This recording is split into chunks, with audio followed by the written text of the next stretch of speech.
Hey ladies and gentlemen, this is a book on marine superheaters. Now, my grandfather was a train driver and a boiler attendant back in 1967. He used to work on these trains and boilers. Now, this company, superheating company, developed a system of superheating steam. Now, by sucking air in, running it through compressors, they created a much higher temperature and a dry steam rather than a wet steam. Now, previously, you'd boil your water, that would create pressure and heat, and that pressure would force a piston downwards, driving the shaft, and then you have the beginnings of the modern petrol engine. Now, these guys worked out that if you superheat the air first, you can get a much higher temperature steam, and it's also a dry steam. And what that means is that that dry steam can be reused and kept at a higher temperature for longer periods. There's the boiler. It's inside.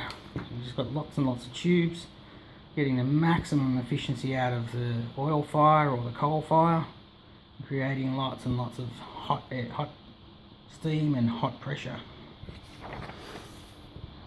Now, this looks like your old heater at home, doesn't it? The old ones.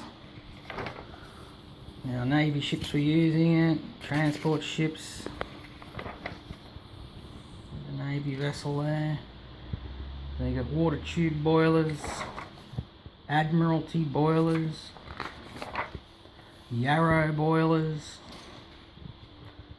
They're all basically doing the same job. Foster, Wheeler boilers.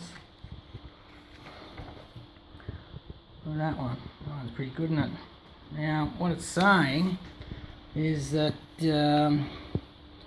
this one here, the reliability of the Molosco equipped boiler type is demonstrated by the fact that the Royal Mail steamer Andrew steamed a distance of 500,000 miles during the war without a major overhaul. And when the boilers and superheaters were surveyed after this outstanding performance, they were found to be in excellent condition.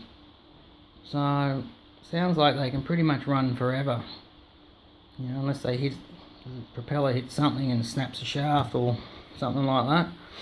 But these boilers were designed for a Beaver class of the Canadian Pacific Steam Limited, and each of these vessels equipped with a single boiler generating 9,000 shaft horsepower, and that's a lot.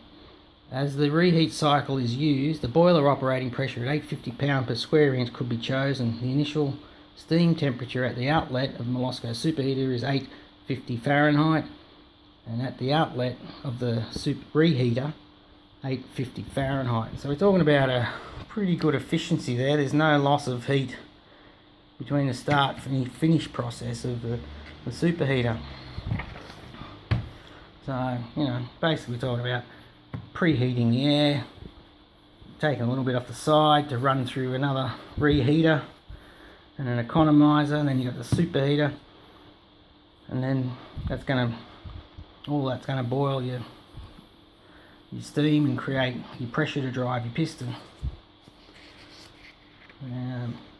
Anyway, so I'm going to posit that the jet engines used in aeroplanes are probably running a kerosene driven engine and steam.